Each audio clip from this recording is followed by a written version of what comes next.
Earlier this month, the Israeli military said it successfully tested a system that can shoot down incoming rockets. The system, called Iron Dome, is designed to protect Israeli communities from rockets fired from Lebanon and the Gaza Strip.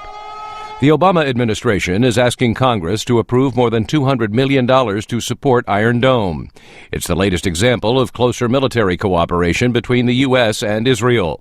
Andrew Shapiro is Assistant Secretary of State for Political Military Affairs. Hezbollah has amassed tens of thousands of short and medium-range rockets on Israel's northern border. Hamas has a substantial number in Gaza. And even if some of these are still crude, they all pose a serious danger. The Iron Dome will help neutralize the threat from Hezbollah in Lebanon and Hamas in the Gaza Strip. The two Islamic groups have bombarded Israel with rockets, exposing a strategic vulnerability. The U.S. is also providing Israel with hundreds of millions of dollars for its longer-range missile defense programs, designed to protect against longer-range rockets and Iran's Shahab-3 ballistic missile. Recently, President Barack Obama praised the relationship with Israel.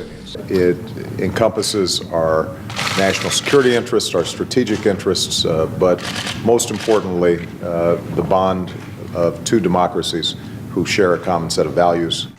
Last year, in a missile defense exercise, more than 1,000 U.S. troops participated with Israeli forces in their largest ever joint training mission. This year, Congress fully funded the administration's $2.7 billion security assistance request for Israel, the biggest ever. Mr. Obama has requested $3 billion for next year. The administration hopes the military assistance will support U.S.-led peace talks between Israel and the Palestinians. But our support for Iron Dome and similar efforts do provide Israel with the capabilities and the competence that it needs to take the tough decisions ahead for a comprehensive peace. Some Middle East analysts say the administration may hope the assistance will boost prospects for peace, but it is not clear if that is the thinking of the Israeli government and military establishment.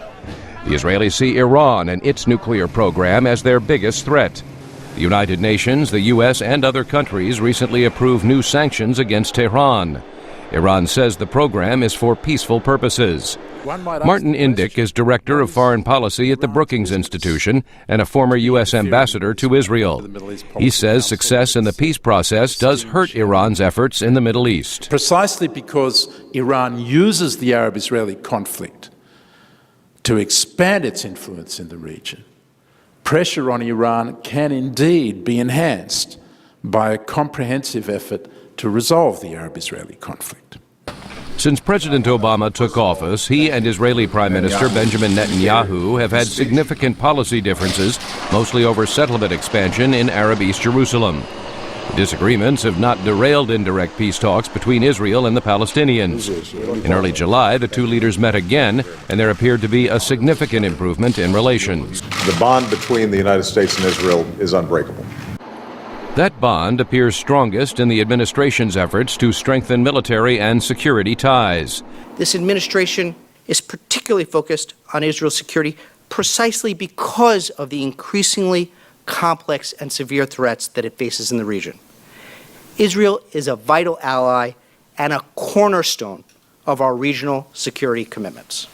Shapiro says the administration is committed to the yearly funding of a 10-year, $30 billion package of arms sales and security assistance to Israel. Meredith Buel, VOA News, Washington.